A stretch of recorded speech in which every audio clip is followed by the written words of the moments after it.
Hello, and welcome back to our channel. Today we journey into the heart of Egypt, a land where myths are etched in stone and gods once walked among mortals. For centuries, the pyramids of Giza have stood as silent sentinels, guarding the secrets of the pharaohs. But just beyond their imposing shadows, buried deep beneath the sands, lies a mystery that confounds archaeologists to this day. A sprawling, multi-level underground complex known as the Tomb of Osiris. This is not a typical tomb. It's a labyrinth of shafts, chambers, and tunnels, descending more than 100 feet into the bedrock. Its discovery sent shockwaves through the world of Egyptology. The name itself is a bold claim, linking this subterranean world directly to Osiris, the revered god of the afterlife, the underworld, and rebirth. But what is this place, really? Is it merely a symbolic cenotaph, a monument built to honor a deity? Or could it be something more? Could this be the place the ancient Egyptians believed was the actual physical resting place of their Lord of the Dead? Join us as we descend into the darkness to uncover the truth behind the Tomb of Osiris. The story of its modern discovery begins with a name you might recognize: Dr. Zahi Hawass, one of Egypt's most famous and sometimes controversial archaeologists. In the 1990s, while exploring the causeway connecting the Sphinx to the Pyramid of Khafra, his team noticed something unusual. A shaft, previously noted but never fully explored, seemed to lead somewhere significant. It was a treacherous descent, filled with debris and groundwater.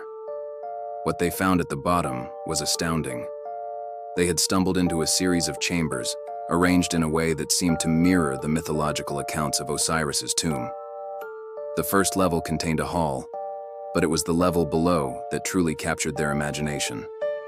Here, they found a central chamber with a large, empty sarcophagus submerged in water, surrounded by pillars. It was like a scene ripped from the pages of the Book of the Dead. This central island with the sarcophagus is a powerful representation of the primordial mound of creation, from which all life began and where Osiris was reborn. Further excavation revealed a third, even deeper level, containing more chambers and artifacts. The entire structure was a symbolic representation of the Osiris mythos. It wasn't just a tomb. It was a three-dimensional blueprint of the Egyptian concept of the afterlife. The water, for instance, is no accident. It represents the primeval waters of Nun, the source of all existence. And it's also linked to the annual flooding of the Nile, which Osiris personified. The rising and falling water levels in the tomb would have mirrored the life-giving cycle of the river, a potent symbol of resurrection. So, who built this incredible complex, and when? The architectural style and pottery found within suggest it was constructed during the Sate dynasty, around the 26th dynasty, roughly 664 to 525 BC. This was a period of revival in Egypt, a time when rulers looked back to the glories of the Old Kingdom for inspiration.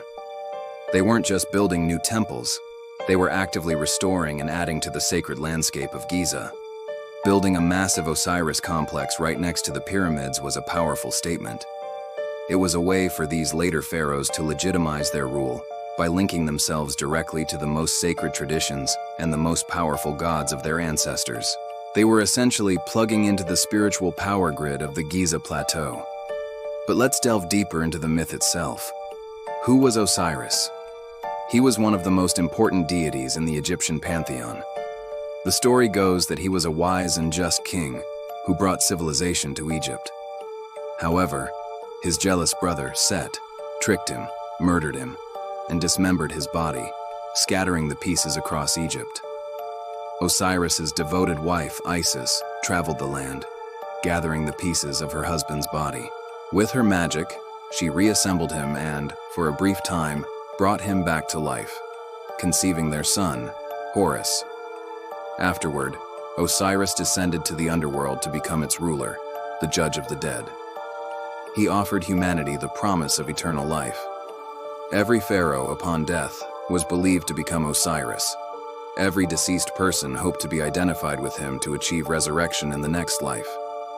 This myth of death and rebirth was the absolute cornerstone of Egyptian funerary beliefs. so a place identified as his tomb would be one of the most sacred sites in the entire country. Now we come to the central debate. Was this complex ever believed to be the actual tomb of the god? For the ancient Egyptians, the line between symbol and reality was often blurred.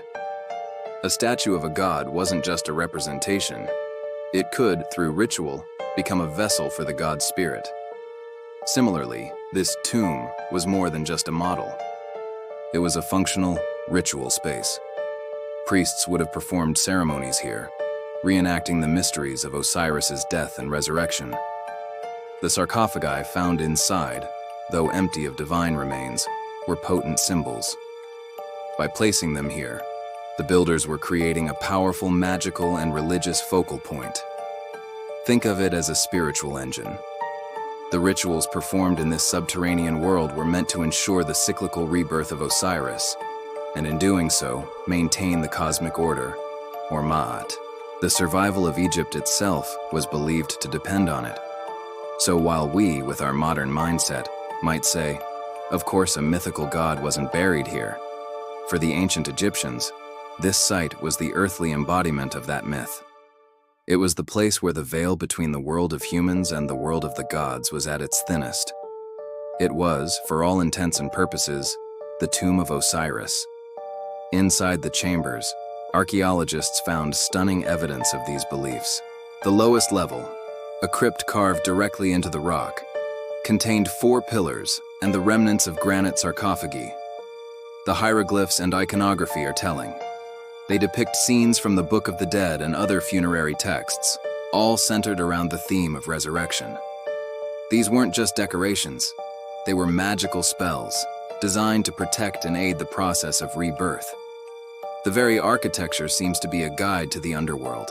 The presence of multiple sarcophagi is also intriguing. It's possible that this was a burial place for high priests of the Osiris cult, or perhaps for individuals who paid for the privilege of being buried in this intensely sacred spot, hoping to hitch a ride, so to speak, on Osiris's journey to the afterlife. Being interred near the symbolic body of the god would have been the ultimate guarantee of resurrection.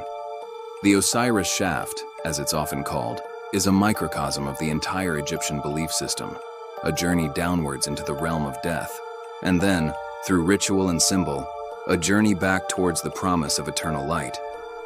It is a testament to the enduring power of a story, a myth that shaped a civilization for over 3,000 years. It shows us that for the ancients, faith wasn't just an abstract idea, it was something you could build, you could touch, you could enter. Today, the Tomb of Osiris is closed to the public. The high water table and the delicate nature of the site make it too dangerous for tourism. But its existence reminds us that there are still so many secrets lying beneath the Egyptian sand.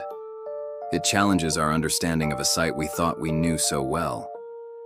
The Giza Plateau isn't just about the pyramids and the Sphinx. It's a layered, complex landscape of temples, tombs, and symbolic structures, all working together to bridge the gap between heaven and earth, life and death. The search for Osiris, in a way, is the search for the soul of ancient Egypt.